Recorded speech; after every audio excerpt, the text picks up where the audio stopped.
How is everybody doing? I hope you're all well. This is just a short video because Rory Gallagher's guitar is the hot topic of the moment. It's going for auction at Bonham's, London, with over 150 pieces of equipment and amps and guitars and gear owned by the legendary Irish guitarist Rory Gallagher. So the hot debate is how much it's going to sell for, 1 million, 2 million, and who is going to buy it. There's also a GoFundMe in Cork City at the moment. They're trying to keep the guitar there. Rory's Stratocaster was bought in Crowley's Music Store, Cork, Ireland, and it's a store I remember as a kid growing up. It's where in the 80s, when I was a teenager, I'd go in and look at all the guitars on the wall, all the Fenders, all the Gibsons, dreaming, going, oh, I'll never have them. Well, I have my fair share of Fenders, but I still don't own a Gibson. That's another story. But let's rewind the clock a little bit. Rory Gallagher isn't really from Cork. He's from Ballyshannon, Donegal, I think. But obviously there's a Cork connection. He lived there when he was young. He started playing the guitar at a young age, and then eventually his mother, I think, decided to buy him a Fender Strat. And this was a second-hand guitar because the guy who traded it in wanted a red Strat, like Hank Marvin's. I think it was the Royal Show Band or something. So anyway, Rory got that Strat, and by the late 60s he was playing in groups and stuff, and then he formed a band called Taste, which I really like, and they only have 2 studio albums, but they're definitely worth investigation. I love Taste. And a few live albums as well by Taste. Isle of Wight is one that sticks out. But then he went solo, and he pumped out a lot of albums all the way through the 70s, and he was a big live attraction in medium-sized places across Europe and stuff. Like, people have to remember that Rory Gallagher, was not commercial. If you ask anybody, oh yeah, what was his big hit, what was his single, he did release the odd single and stuff like that. People won't know. It's not like, say Eric Clapton, like, oh Layla, and whatever, Sunshine of Your Smile with Cream, obviously, and Badge. But I Shot the Sheriff cover. But anyway, Gallagher was never really a household name. Now looking back, after he's become the guitarist. But even back in the the late 60s, early 70s, when I think somebody at one stage said to Hendrix, "What's it like being the best guitar player in the world?" And he said, "Ask Rory Gallagher." Clapton said that Gallagher got him back to playing blues. Brian May said that that Gallagher's sound and his use of Vox AC30s with a treble booster was the core sound of his own rig. And yeah, you can hear a lot of Rory Gallagher licks in May's playing, the rawness of the note bends and stuff like that. But Rory was never a household name, and some people even today would say, oh yeah, wasn't he the guitarist with U2 or something? They say, oh, Irish guitarist, rock, blah, blah, blah. A lot of people don't even know his music, He pumped out albums in the 70s, and in the 80s it started drying up a little bit. I think 1982 was jinxed. It was nothing for 5 years.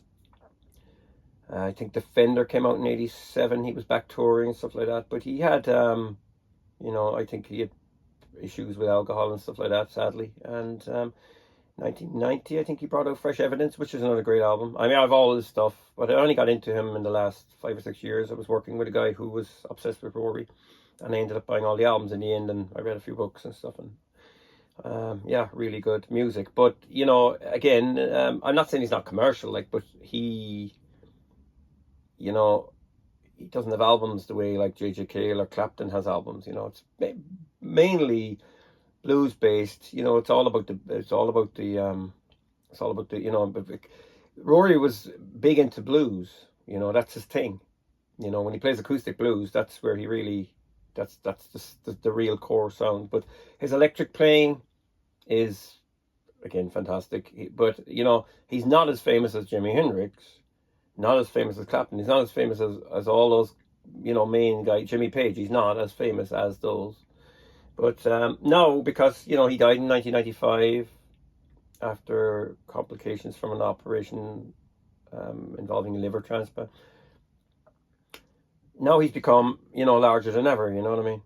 And you know, people look back and say, "Wow, yeah, he was brilliant." Blah blah blah. And his guitar is going up for auction soon with a lot of other items. But you know, the debate is who's going to buy it. People saying, "Oh, John Bonham will want that." "Oh, Slash is going to want that." You know, for me, it's like, you know, oh, it's going to fetch a million and stuff. Like, maybe it won't. Like, you know what I mean? You know, I think that number one, because it's an instrument belonging to such a legend, it's still only a Fender Stratocaster from 1963 or something like that. You know, it was because it was used by him. It's his. It would be like one of Clapton or Hendrix's guitars. It has a value for a collector, and I presume the person who collects it wants it because of its history in rock and blues, and because it's belonged to such a legend now, you know. I mean, I wonder if he sold it when he was alive, back, say, 1990 to 1994 or 5. You know, how much would it have fetched back then? Probably maybe 40 or 50 grand, maybe, I don't know. You know, a 63 Strat nowadays, anyway, belong to a nobody, is still going to cost you between 30, maybe 50 grand. So maybe more. So yeah, it's hard to know, you know what I mean? It's a specific instrument for a specific collector. I think if it was put into a museum or into a pub, it would be a bad thing in a way, because somebody might steal it or damage it. You know, a lot of people are ignorant to the whole thing. I remember when I was growing up, I heard of Rory Gallagher, you know, but I never really listened to his music. I remember you'd see concerts on the TV from live in Germany, and those ones from the early 80s. You know, it just kind of went over my head because I wasn't mature enough. To me, it was a guy playing away on a, you know, hammering away all night like on a Strat with long hair and a check shirt. And then, of course, you know, it is the concert from 1987 in Cork Opera House, which was released on, I think, video, DVD. You know, and like, yeah, he was a great guitar player, and he was very influential, again, on the guitar community, you know. But, you know, horses for courses. You know, what's going to happen to the instrument? It's going to be exciting. I can't wait to watch the auction. I mean, if you think about it, the one recently, the Mark Knopfler guitars, his 1983, is it? Reissue 59 Les Paul went for over 600,000 or something like that. A real one is just kind of fetching that. And that was a reissue made in the 80s. The Walk of Life Telecaster went for crazy money as well. So it's hard to know. Again, Mark Knopfler is far more famous. Dire Straits are far more famous than Rory Gallagher. You know, their music sales would be long surpassing anything Rory Gallagher did, you know. His music is great, enjoyable. You know, I like taste, really. I mean, some Brazil nuts. And they taste good. Yeah, it's just an interesting one, you know. I'm just curious to see what's going to happen.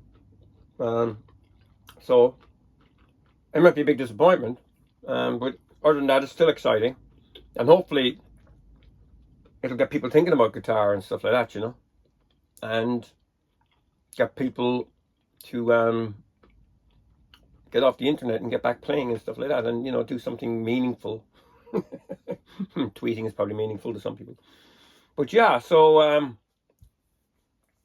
it's an exciting time, and of course, you know, Fender have made a replica of the guitar as well for people who want to yeah, to buy one.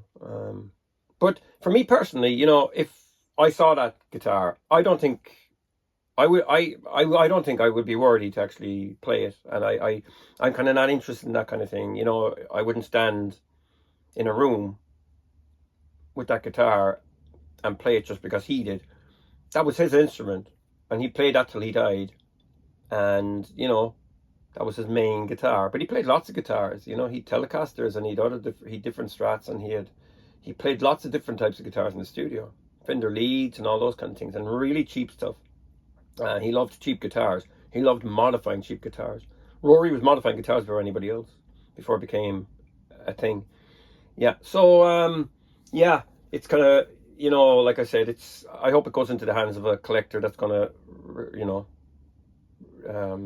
appreciate it, and it probably will. You know, it's definitely going to go to some big rock, big name or big shot, I reckon. Yeah. So that's it, really. That's all I have to say. What do you think? You know, what's going to happen to Rory's Strat, and who's going to get it? Answer on a postcard. Thanks for watching. Feel free to subscribe and take care.